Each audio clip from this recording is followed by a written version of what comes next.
Hey you guys, it may be hot out there, but these axolotls sure are cool. Yeah, I don't know, that kind of sounded like a pitch for a used car dealership somehow. Today we're doing some create this book pages. One of the pages is axolotls, that's why the whole axolotl garb. I hope you guys enjoy this video. Thank you. Hey everyone, first up is this create a monochrome page in which you can only choose one color to decorate the entire page. Now, this posed a bit of an issue because if you'll remember back to my original rule box page, I established that I must incorporate the color blue on every page, and that's what I'm pointing out here. So that's a problem because I can only use blue on this page. So I had to think of a design that would look really good in blue and really good with blue repetition, not any kind of variety in any way. So the first thing that came to my mind was a starry night. This is obviously the only rational place to go. It's recognizable, I've done it before, it's fairly easy to do, it looks good in blue, most people recognize it in blue, and there's a lot of blue and repetition within the painting. So all I had to do was take this basic concept and tweak it a little bit. The only other thing that I could think of off the top of my head that was blue was the ocean. I know, I'm so creative. You guys, I should win the Creative Artist Award of the Year, okay? While my whale wasn't maybe the best thing I've ever drawn, after I got those background swirls blocked in, I was feeling pretty good. But then I jumped in with the bottom area with the reef. To describe how this went, we're gonna go to Bob at the scene of the accident. Bob, how are things going down there? Well, Jerry, it's a complete train wreck, and I honestly regret doing this and not blocking in more color swirls here. Back to you, Jerry. Thank you, Bob. The one thing I did end up doing, and it's probably the only redeeming part of this page, is the stars. You gotta have stars. I don't know what exactly they are in my under the sea parallel, but I decided to put my lightest colors in the center and then work my way outward with swirls. And then I decided not to block in the rest of the top with color, and it looked so good. I will definitely be doing these again. I love these, and they're probably my most favorite and the only redeeming part about this entire page. Here's the finished result. Once again, the only thing I like are the stars. I would probably give this 3 out of 10 without the stars, and like a 5 out of 10 with the stars. They just add so much to this page. I love them so much.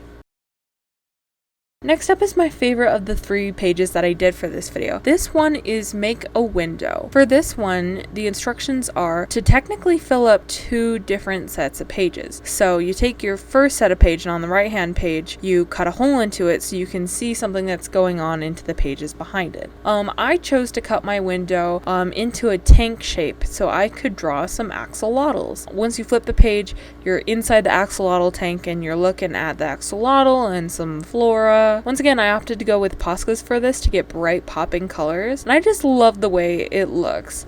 Look at his little face! Look at his little face! Just a quick sidebar to anyone who's going to use Poscas on construction paper. Don't. Just don't. The little fibers of the construction paper were starting to rub off or not laid down the right way after I was applying my Posca paint to them. And it got really thin in some places, and I think it even ripped in one of the places. Overall, the Poscas do great for coverage, but they had a really hard time against the texture of this paper. I would not recommend using Poscas on this paper. Please don't suffer like I suffered. I'm trying to save you, I promise. So when I sat down to draw this axolotl, I came to a problem. I realized that I did not know how to draw an axolotl. And so the first rational thought is when you don't know how to draw something is you should start with sketching it. I've made this mistake before, always start with sketching it. So I'm like, alright, we sat down, we're going to sketch this. The next reasonable step is when you don't know immediately what something looks like, is you should look up a reference photo and go from there. You don't have to try and copy the reference photo, but you should use it as a base point.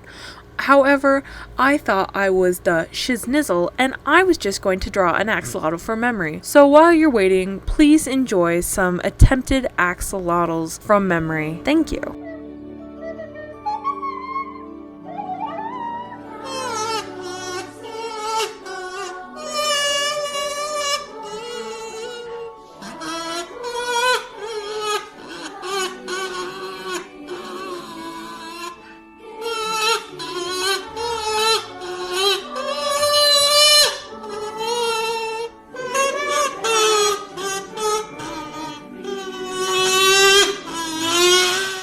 Here's the end result. You can see the little axolotl head through the first page onto the next page, and you just got some colorful fauna and flora all around, and I just love this page so much.